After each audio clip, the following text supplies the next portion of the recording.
Simpleng batas trapiko, hindi nasusundan.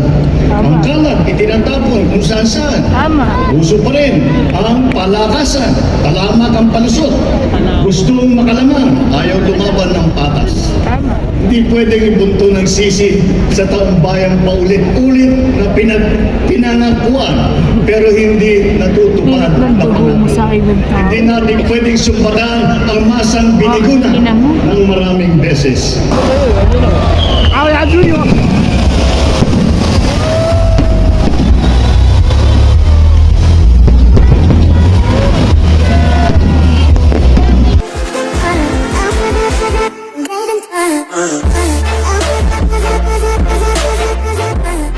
Ng sipag at talino ng mga Pilipino manggagawa at mga nangangalakal.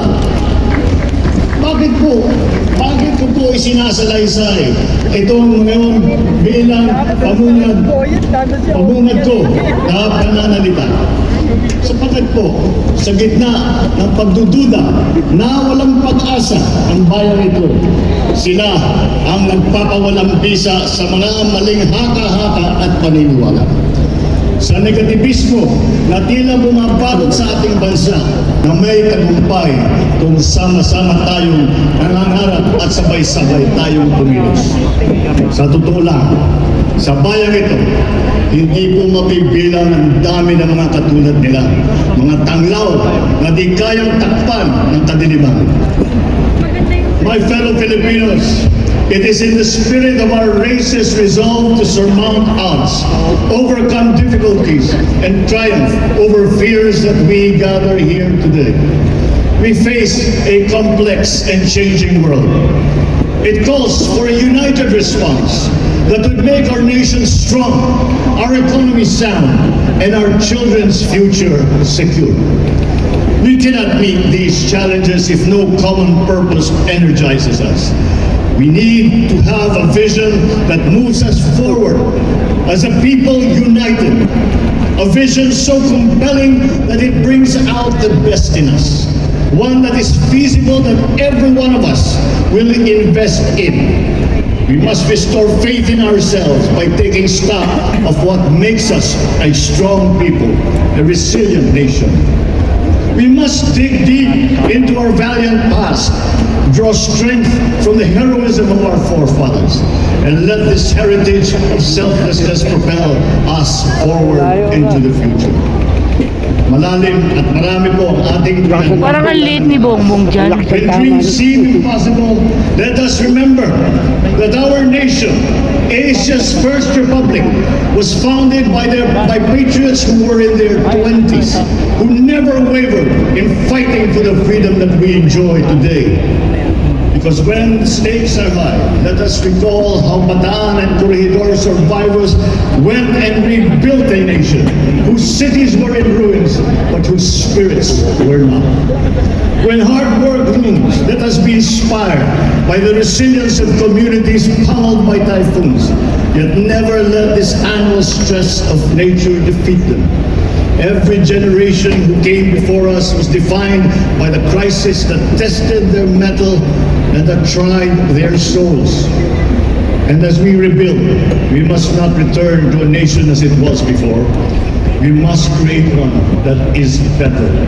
We will only succeed if we overcome the crisis of confidence that clipped our wings long before COVID-19 struck.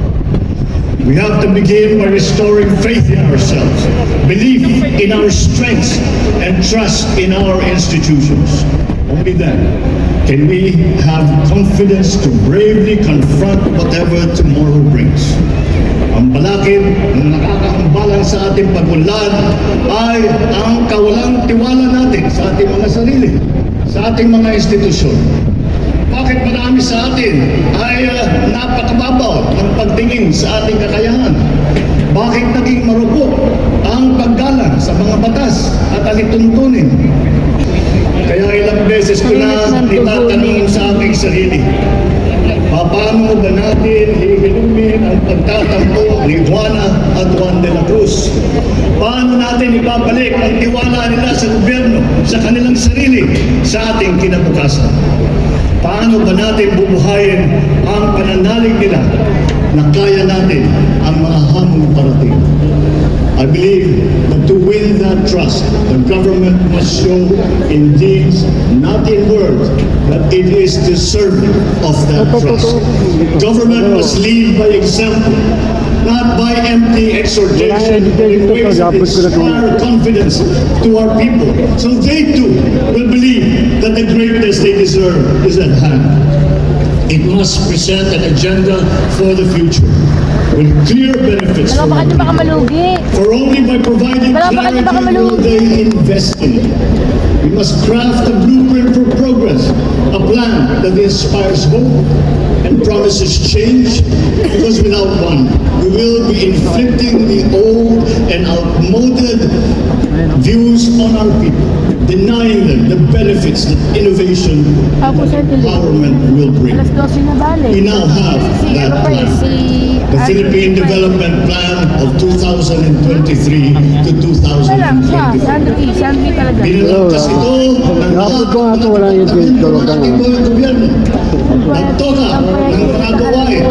Kasal sa bawat sektor, sa bawat sulok ng ating bansa upang sama-sama tayong pumanununin. It enumerates the sectors in which funds should be channeled. What nurturing policies must be planted so that these can contribute to the overall growth that we desire. Yan! It lists the infrastructure which we are building better and more. It paints the ideal human development index that we are all working to achieve. Ang Philippine Development Plan, yan ang isa sa mga batayang dokumento kung saan hinango ang bagong Pilipinas, our brand of governance. Nakikita yung po niyo, pangit tayo ko, nakikita yung po niyo, pangit. Basta lang binigkas o bumper sticker na kung saan na lang ikinakabit na ibiniburda. Ay, umurma ko doon. Ang layunin ng bagong Pilipinas ay maglatag ng mga mithiin na dapat natin makanta para sa kinabukasan Sabi na ng kasi ating ano eh, bayan. ito isa. Ano eh. Tapos na ang patsi-patsi na plano na iba-iba na ang nangyayari lang ay nagkakawatak-watak tayo. It is time for bold thinking, accompanied by the strong will to execute it. As I have said many times, the mandate of the people should be devoted to achieving the Tama ka grand, na, oo. not wasted on the petty. Tama ka I will na. not squander the sovereign people's trust by marching and grunting loudly, but staying Galit na eh. in Alam ko na, alam when ko what alam ko yung mga bunganga is ng to mayor. surge Ganyan. forward bereft of drum. Bagong Pilipinas is not a political game plan that caters to a privileged few. It is a master plan for genuine development, the benefits of all our people. Bagong Pilipinas serves no narrow political interests. It serves the people. Bagong Pilipinas is not a new partisan coalition in disguise. It is a set of ideals that all us Filipinos, regardless of political creed or religion or wealth, can coalesce around. Ng mga mabagal at sakapal sa serbisyo publiko. Services must be fast, projects must be completed on time, deadlines must be met per schedule, Ano na expect na ito? Hindi ko kayo. distress Kuha mo calls yun. must be responded to Yung bawal at without tamad, delay. kuha mo, In sayang. whatever government office, red tape Ganda yan, must ba? be replaced with Gawin sa tambing yun. Tapos si Marami ko sa nakakabit bahay.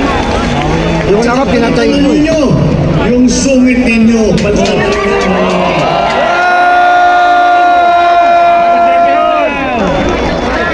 complex requirements and the processing time must be reduced. Dalawa, bawal ang mga hindi tapat at ilimbat. Oy, sabihin niyo ano. Sabihin niyo. Kapag pera ng bayan ang nawala dahil sa katiwalian, ang mga ng sana ng pondong naglaho ay nananakawan. Sa bagong Pilipinas, bawal ang wandas.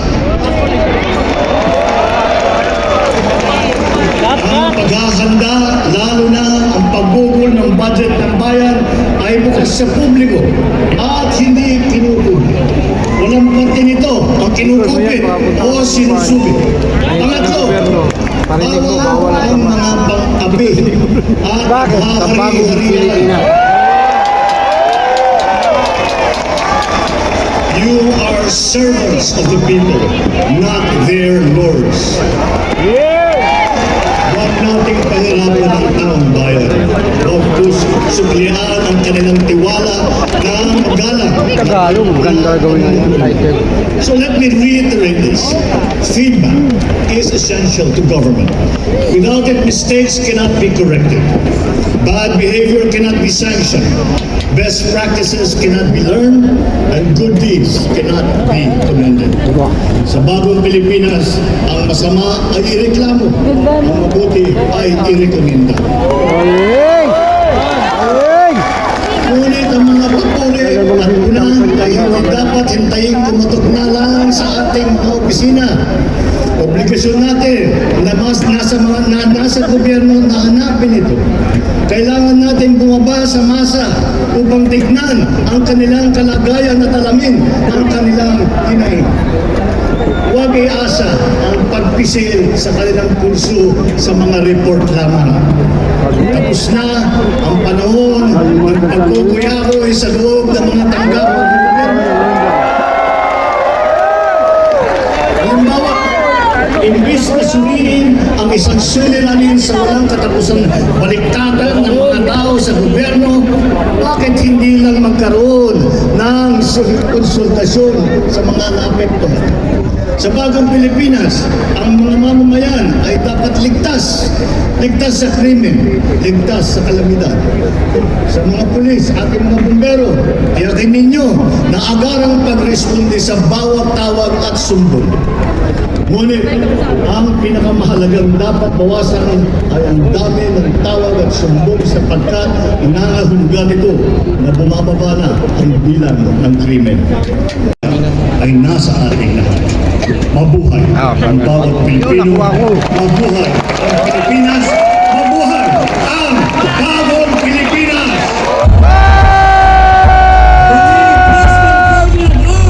Marcos Jr.